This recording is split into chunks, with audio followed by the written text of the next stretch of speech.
ये था सम्राट, जिसके पिता का इंतकाल कुछ दिन पहले हुआ था। सम्राट बहुत अकेला अकेला रहने लगता था। सम्राट अपने दो चाचू के साथ रहता था। ये थे सम्राट के दो चाचू जो इंतहाई लालची थे।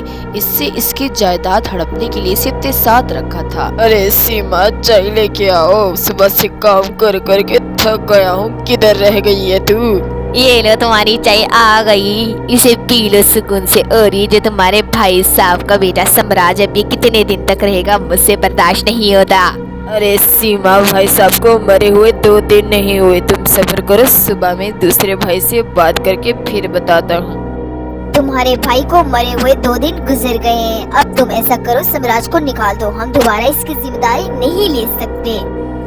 अरे तुम परेशान मत हो, मैं कुछ बड़े भाई साहब से सुबह बात करता हूँ, फिर सब कुछ तय करेंगे। इसी तरह रवला अपने पति के कान भरकर वहाँ से चली जाती है और मन ही मन में बहुत ज्यादा खुश होती है सम्राट के निकलने पर। अब भाईजान, आप मुझे इनके बीच में छोड़ के चले गए हैं।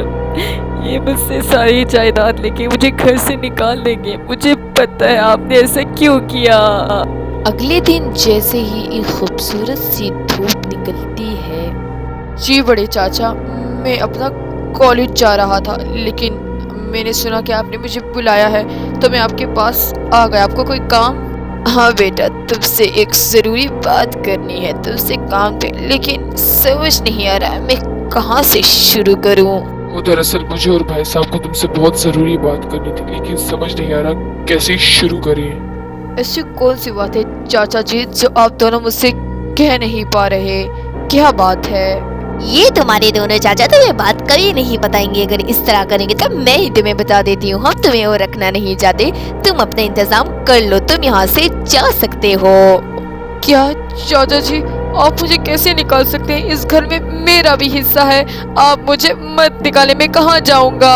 इस घर में तुम्हारा कोई हिस्सा नहीं है। वैसे भी भाई साहब तुम मर गए हैं, तुम्हारे आगे पीछे तो कोई है नहीं जिसे तुम्हें हिस्सा दिया जाए। तुम्हारा कोई हिस्सा नहीं। तुम्हारी पैदा होती तो उसने माँ को खा गए। आप ऐसा कैसे कर सकते हैं?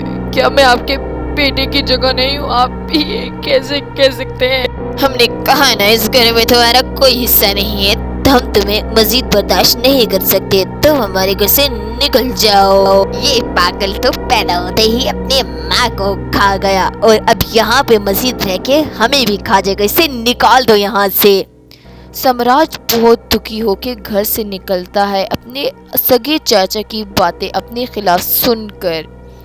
जैसे ही दिन गुजरते हैं, सुबह होती है। ऊपर वाले, ये मेरे अपने लोगों ने मेरे साथ क्या किया। मेरे पिता के मर जाने के बाद मुझे जायदाद से बेदखल कर दिया। तभी सम्राट के पास जल्दी से एक इच्छाधारी नागिन आती है। मैं हूँ नागिनों की नागिन, शेष महाशेष इच्छाधारी नागिन हो। मुझे तुम्हारे बारे में पता चला तो मैं एकदम तुम्हारी मदद के लिए आई। नहीं, तो तुम मुझे खाने आई हो, मुझे छोड़ दो। मैं इच्छाधारी नागिन हूँ। मुझे पता चलता है अगर किसी इंसान के साथ बुरा हो जाए। तुम्हारे अपनों ने तुम्हारे साथ बहुत बुरा किया है। तुम्हें भी पता चल गया, मेरे अपने सगे चाचू ने मुझे जायदाद से बेदखल कर दिया। अरे ये कौन है? ये तो एक इच्छाधारी नागिन लग रही है। ये तो सिर्फ ड्रामों में होता था। अरे मेरी कमर टूट गई, मैं तो मर गया। ओ, ये पिंजरा कैसा है? सम्राट मेरे बच्चे, तुम इसे कुछ बोलो, हमें छोड़ दे, मुझे बहुत दर्द हो रहा है। ये तुम लोगों की सजा है और ये तुम्हें कुछ नहीं कहेगा। ये एक ऐसा पिंजरा है जो तुम लोगों को खत्म कर देगा हमेशा के लिए। इधर तुम लोग चल के राख हो जाओगे क्योंकि तुमने बहुत गलत किया सबके साथ। तभी उनको अपने कर्मों का फल उधर मिल जाता है बहुत बुरी तरह। तरह की कहानियाँ देखने के लिए हमारे चैनल को शेयर और सब्सक्राइब कीजिए।